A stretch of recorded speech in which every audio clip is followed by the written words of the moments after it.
What if a supercomputer could analyze, study, or predict the future of what will happen with a specific molecule? What if millions and millions of them could be processed within a span of just a couple of days? What if a self-learning supercomputer discovered a compound capable of combating obesity or halting cancer? A research group in bioinformatics and high-performance computing at the Catholic University is currently working on addressing these and other inquiries and implementing them in the domains of medicine and drug supercomputing. Certain areas of their work involve expediting the arrival of fresh discoveries.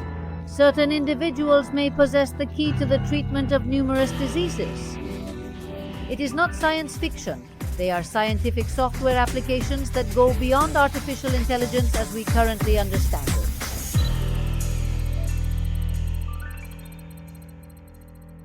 We try to predict what will happen in reality, not with a crystal ball, but with something called computer simulation, which is based on very solid principles of physics, chemistry, and computing to try to summarize what happens in reality in a computable model, or sometimes analyzing things that have happened and trying to extract patterns to understand why they are happening.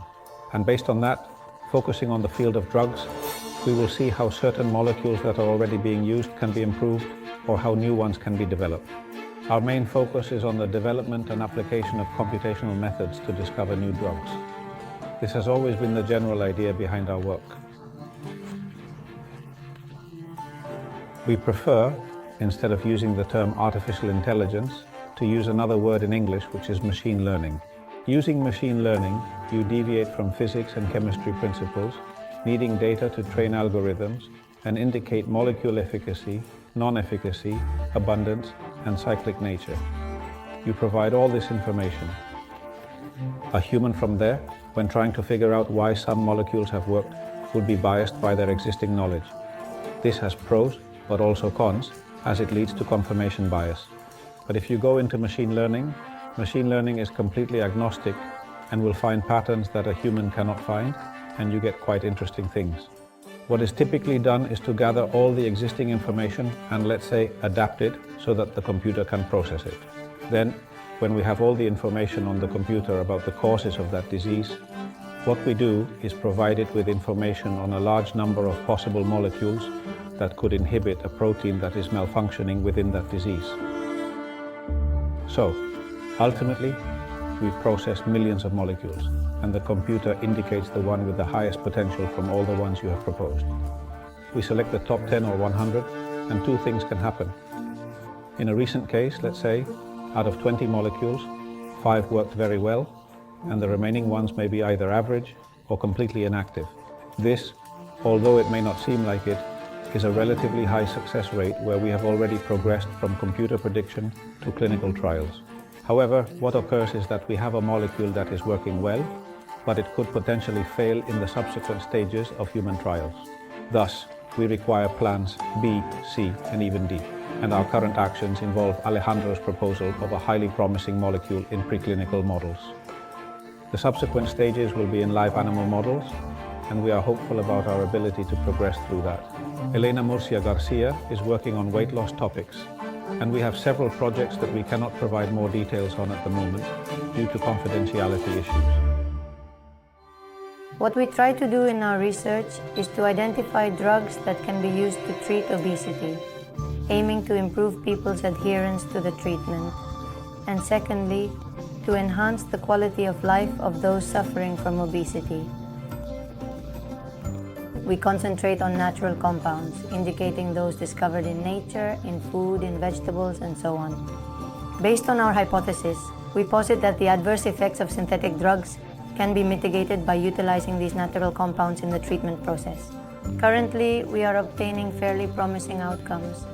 We cannot disclose a lot of details, but we can state that the compounds we are identifying originate from nature. There are between 2,003 and 1,000 drugs approved in the market, which may seem like a very large number, but it is not. It is not. When starting these types of projects, we first process molecules, which are approved drugs. We've already done some repositioning projects.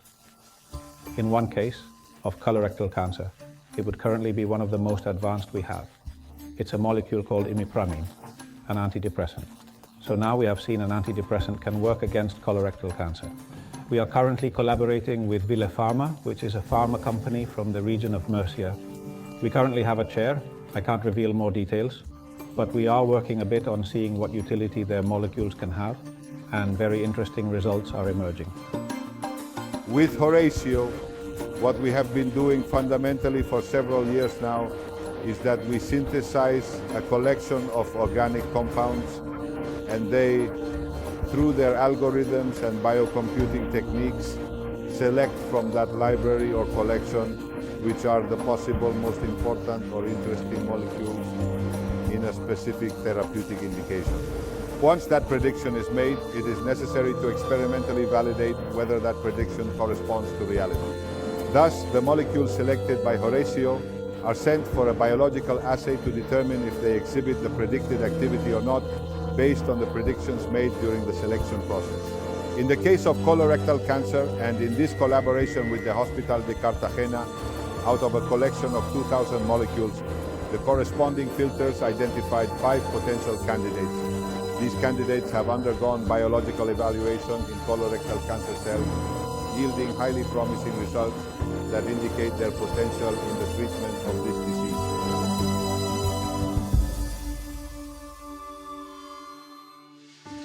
All of these computational technologies, whereas previously it took a year to process 1,000 molecules, we are now able to process 1 million or 1 billion in a matter of days. So, what do we provide? We greatly accelerate the initial discovery processes. Today, it's a crucial tool, along with the introduction of AI techniques, to predict the most fascinating molecules you can imagine for that specific therapeutic area. We aim to develop tools that we make available to the public, the scientific community, so that they can also use them to solve problems. Because what interests us in these projects is that all these molecules could reach the market and potentially save lives. We are not seeking economic benefit. Obviously, we cannot address everything. And it brings us great joy when we observe scientific publications where our tools have been utilized and have produced favorable outcomes.